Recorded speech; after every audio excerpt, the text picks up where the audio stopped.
Editing মাস্টারের পক্ষ থেকে প্রত্যেককে জানাই আন্তরিক ভালোবাসা এবং অভিনন্দন।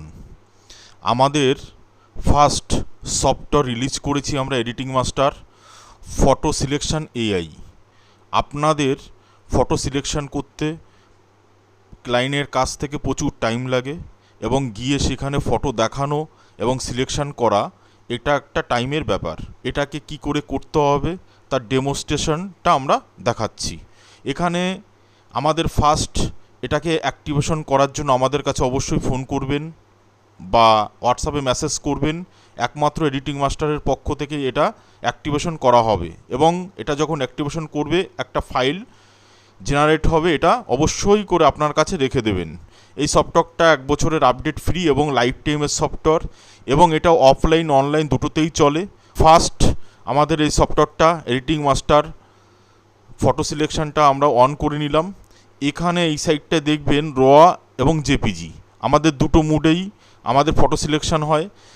ইন্টার কাস্টমার, এখানে কাস্টমারের নাম দিতে হবে এবং এখানে এক্সপায়ার ডেট, সে কতদিন এটাকে দেখবে আপনি এক্সপায়ার ডেট দিয়ে দিতে পারবেন। তারপর এটা ওপেন হবে না, এক্সপায়ার দেখাবে। এখানে আমাদের হোয়াটসঅ্যাপ নাম্বার অ্যাড করতে পারেন, আমার ইউটিউব চ্যানেল আছে এখানে অ্যাড করতে পারেন এবং ফেসবুক অ্যাডও করতে পারেন। এখানে সিলেকশন ফোল্ডার যেটা দেওয়া আছে আপনি ড্র্যাগ অন ড্রপও করতে পারেন এবং এখানে ক্লিক করে আপনার ফটো ফোল্ডারটা সিলেক্ট করতে পারেন। এবং আমাদের যে এআই ফটো সিলেকশন আছে এটা খুব অল্প এমবির মধ্যে আপনাকে রেডি করে দেবে।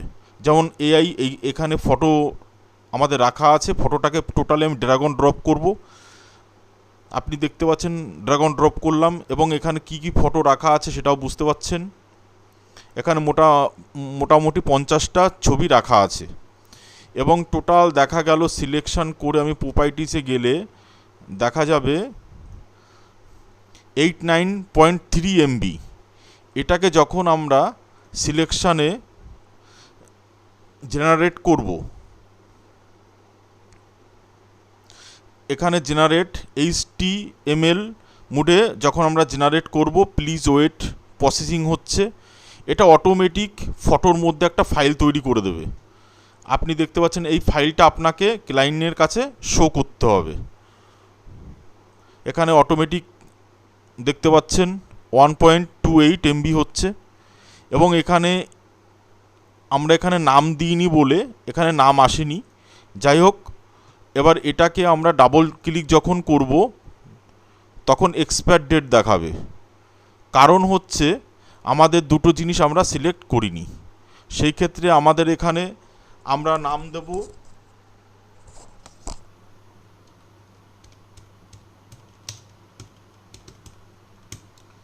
অপূর্ব মল্লিক এবং ডেটটা দিয়ে দেব 30 এবং আমরা এটাকে আউটপুটটা ডিলিট করে দেব। এবার যখন আমরা প্রসেসিংয়ে নেব তখন এখানে আউটপুটে অপূর্ব মল্লিক অটোমেটিক চলে আসবে এবং এটাকে ডাবল ক্লিক করলে অটোমেটিক ওপেন হয়ে যাবে। ফটো দেখতে পাচ্ছ, এটাকে আমি একটু মিনিমাইজ করে নিই।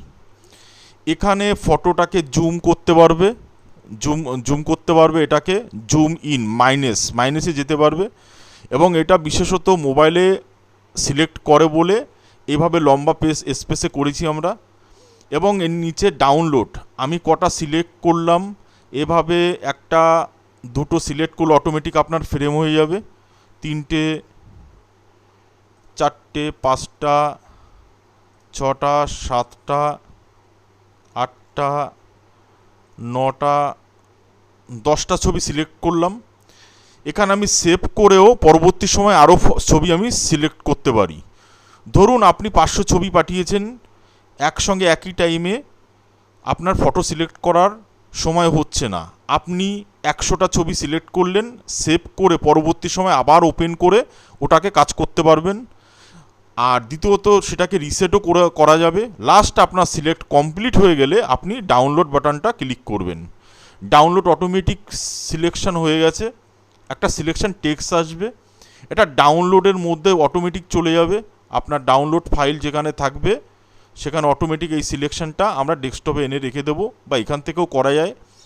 এবার আমাদের যে সফটওয়্যারটা আছে, সফটওয়্যারটাকে জাস্ট আমরা সিলেকশান হিসাবে দেখিয়ে দিলেই আমার ধরুন ডেস্কটপে এবং সিলেকশান করেছি, সিলেকশানটাকে সিলেক্ট করে যখন ওপেন করব কিছুই করতে হবে না, আমার ফটোর মধ্যেই অটোমেটিক সিলেকশান ছবি হয়ে অটোমেটিক ফটো যেটা অরিজিনাল ছবি থাকে সেখান থেকে এখানে আমাকে নিয়ে আসবে। আমি একটা ছবি আমি সিলেক্ট করেছি, বুঝতে পারছেন 10টা ছবি আছে এখানে, একটাই আমি সিলেক্ট করেছি। অটোমেটিক এই সহজ পদ্ধতিতে এবং অফলাইনে আর কত শর্টকাট স্পিডে আপনি এটা করতে পারবেন। এখন আমরা দেখাতে চলেছি র ফটো কি করে সিলেকশন করতে হবে। এখানে অলরেডি আমরা জেপিজিটা সিলেকশন দেখিয়ে দিয়েছি, এখন আমাদের আসতে হবে র ছবি কি করে করতে হবে। এখানে রটাকে সিলেক্ট যখনই আমি করব এই টাইপের একটা ডায়লগ বক্স চলে আসবে। এখানে র প্লাস জেপিজি এখানে ড্র্যাগ অ্যান্ড ড্রপও করতে পারবো বা ডাবল ক্লিক করেও আমরা আনতে পারি। এবং এখানে আমরা নাম দেব, অপূর্ব নাম দিয়ে দিলাম এবং এখানে আমি ডেট দিয়ে দেবো 30 তারিখ। ডেটটা দেওয়ার পরে এই র ছবি দেখতে পাচ্ছি, এখানে র নামে এরকম ফোল্ডার করেছি। এবং তার আগে একটা কথা বলে দিই, আমাদের একটা সফটওয়্যার দেওয়া থাকবে এখানে র এক্সট্রাক্টর, এখানে একটা সফটওয়্যার দেওয়া থাকবে র এক্সট্রাক্টর। এই সফটওয়্যার দিয়ে আমাদের জেপিজি ফাইল রেডি করে নিতে হবে। এটার উপর ডাইরেক্ট আমরা রটাকে ছেড়ে দেবো এবং এখানে একটা প্রিভিউ জেপিজি তৈরি হবে। প্রথম আমরা জেপিজিটাকে সিলেক্ট করে এটার উপর ফেলবো, ফেলার পরে আমরা জেনারেট করব HTML ফাইলে। যখন এটাকে ক্লিক করব এখানে লোডিং কমপ্লিট হয়ে ওকে হয়ে যাবে, ওকে করবেন, রেডি হয়ে গেছে।